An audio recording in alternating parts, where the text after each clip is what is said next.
to publicize a bunch of bogus stories itself. Small wonder then that a recent Emerson College poll found that the public trusts the Trump administration's honesty substantially more than it trusts the media.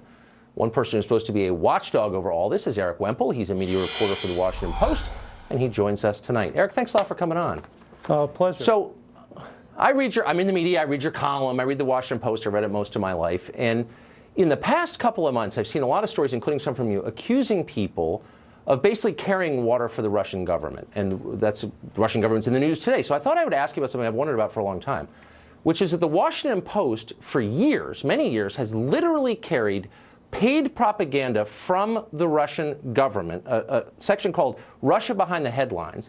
It looks like newsprint. It's designed to fool readers into thinking it's real. And it's pure propaganda paid for, distributed by the Russian government with stories like, we're doing a great job in Crimea.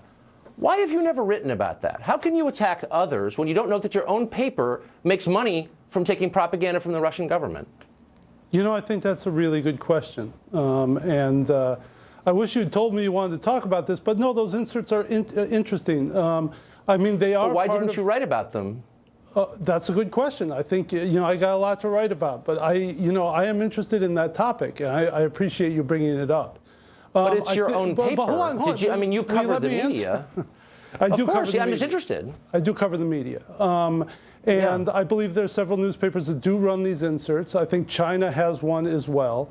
Right, that's right. They are what's known as native advertising, where there are signs to the reader that this is not your approved journalism. And I do think that people, subscribers to the Washington Post and the New York Times and other places that run these things, can differentiate between the news that is in the paper proper and the news that is in the Russia, China, so on and so forth insert. That's really your answer? Because they're well, I would say two things. One, I remember a very famous piece that you did attacking Politico for running native advertising, Mike Allen in particular, and you were all spun up into moral outrage over native advertising. And you never noted, again, that the Russian government is printing something in your paper designed to fool people, filled with the crudest kind of propaganda, but you didn't even notice it somehow. But I'm not surprised, because in case after case, you failed to cover your own paper, running fake or misleading things. And I'll just give you a couple of examples in case you didn't see them. On February 14th, hold on, Mr. Carlson. I need to back you up there on that. Back up there on that premise. The thing that I wrote about Mike Allen was a different case altogether. It was native a headline that said native advertising pioneer. That was a cheeky way of saying that he was folding endorsements of companies and so on and so forth into the very text of his newsletter. There was no attempt whatsoever to differentiate that from advertising. They had sponsors in that newsletter, and so I reject the premise 100%. But, But you still can't answer why your paper intentionally tries to fool readers into believing that Russian propaganda is news and that you haven't bothered to cover it. And your job is to cover the media. I think that's what it says in your column. But again, February 4th, your paper reports that Steve Bannon, it is true, Steve Bannon drives over to the Department of Homeland Security to advocate for Trump's executive orders. The story turns out to be totally false. It didn't happen. And by the way, your reporters never even called the White House to ask. That's fine. We all make mistakes. You didn't cover it. You didn't cover on January 26th when the State Department fired its entire management team, so said your headline. The story turned out to be totally a crock. You didn't cover that. Why don't you cover your own paper's shortcomings is the question. I think you missed something, Mr. Carlson. Would you look back, I believe it was in January as well, the Post reported something that wasn't quite straight about, I believe it was a power plant up in Vermont.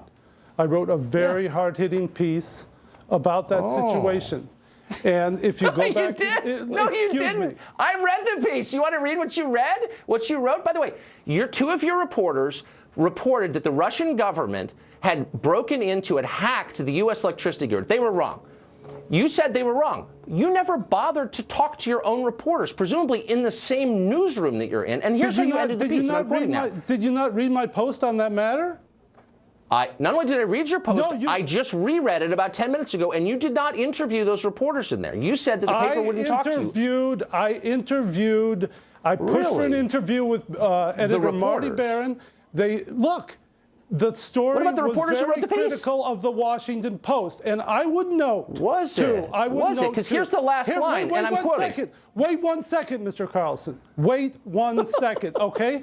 And there's the high-pitched laugh. I appreciate the high-pitched laugh. Anyway. I appreciate your failing to give me an answer. What's the answer? All right, there are few, if any, news organizations that allow their in-house media reporter to do as much coverage of their own shop as Fred Hyatt and Marty Barron allow me to do. And I'll cite you a few examples. Then you just declined to do it? Is that what you're saying? They allow you, but you out of cowardice refuse to? Like, what are you saying?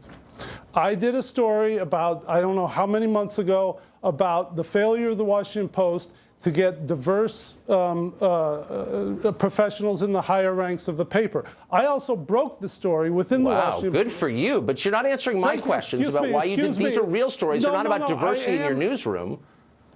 And you didn't interview the reporters who wrote the story. And then you end with this. The missteps mar an otherwise spectacular run for the Post. Now, when you write something that brown-nosy, do you feel guilt? No. Do you feel like I'm doing my job as a hard-hitting media reporter? A spectacular run of my own publication, my own employers? Finish the Post, Mr. Carlson. Read till the end, please. That's actually that's the end of it. And then you go on. Read the entire last paragraph, please, for me. Oh, is that where you interview the editor who assigned the piece, the reporters who screwed it up? You get to the question of how it happened? Oh, that wasn't in the piece. I don't have it in front of me. Because you were afraid to track it down because you work there. No. And I will continue. I also broke at the Washington Post the story of how, this is a couple of years ago, a few years ago, the advertising side of the paper was putting the arm on the magazine to push content in a certain direction.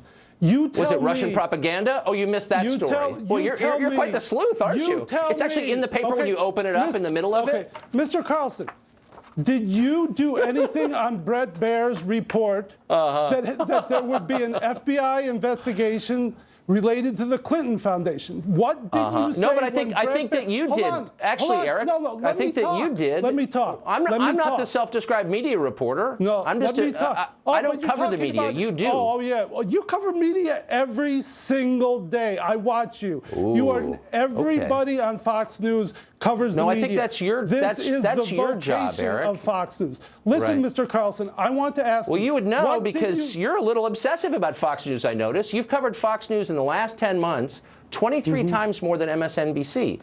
And look, you've got a political agenda. You're a lefty. You're angry about politics. I get it. But here's my question to you. Does Jeff Bezos, who owns your paper, does Marty Barron, who edits it, do they ever call you and say, good job, Eric. You're doing a real good job as a media critic? Do they ever tell you? I'm just a sincere question. Do they ever say that to you? Let me finish with an earlier point that you just seemed to steamroll me on. But what did you say when Brett Baer reported falsely that there would be an FBI indictment, there would be a federal indictment related to the Clinton Foundation 1 week before the election against Donald Trump? Yeah. What did you say about that? As a media reporter, we'll have to go back to the tape. So you're saying, look, Eric, look, I get it. You can't answer the question. So you're saying that I somehow have an obligation to be a media reporter, but I'm not a media reporter, and you are. And you get a lot of mileage out of it. I'm Mr. Media Reporter. I'm brave. They give me all this rope, and I can do whatever I want. But you don't. And instead, you single-mindedly pursue your political agenda. And my question is, please answer it. Does the owner of your paper, Jeff Bezos, who runs Amazon, does he ever call you and say, good job? Or does Marty Barron ever say, you're doing what we want you to do? Are you acting on their instruction? Do they notice what you're doing? What do they think of it? My direct boss is Fred Hyatt. I do not. Does he say, good job, Eric Wemple? Like, really insightful. Does he ever say that? I'm wondering. I wouldn't quote him as that, and I don't appreciate the puerile angle of inquiry here. It's not puerile, it's sincere, because I don't see you as a media critic. I see you as a political hack acting out his political beliefs on paper with the cover of media criticism. I'm just a media critic. No, and everyone who reads you knows that. And I'm wondering, do your editors know that? Do they read it and say, you're really covering the media straight? Do they think that? I believe I do cover the media straight. Today, for example, did you see what I wrote today? I questioned the New York Times as to how they gave a public account of a reporter. Look. Oh, you questioned your competitor. That's very brave. But do you ever question yourself? Do you ever question your own Mr. paper? Carlson, I don't think you do very much. I will put the Washington Post's, into the freedom that I have and the times that I have criticized my own paper against anyone in this industry. Okay? Okay. I'm starting to feel bad for you. Look, the point is look, just actually, you have the freedom, and I think it's great. You should just use it to do something useful, like reporting on Russian propaganda in your own paper. We're out of time. Eric, it's great to see you. Thanks a lot for coming on. And of course, I hope you'll come back. Up next, a former progressive just announced his own ideology in a viral video. His name is Dave Rubin. And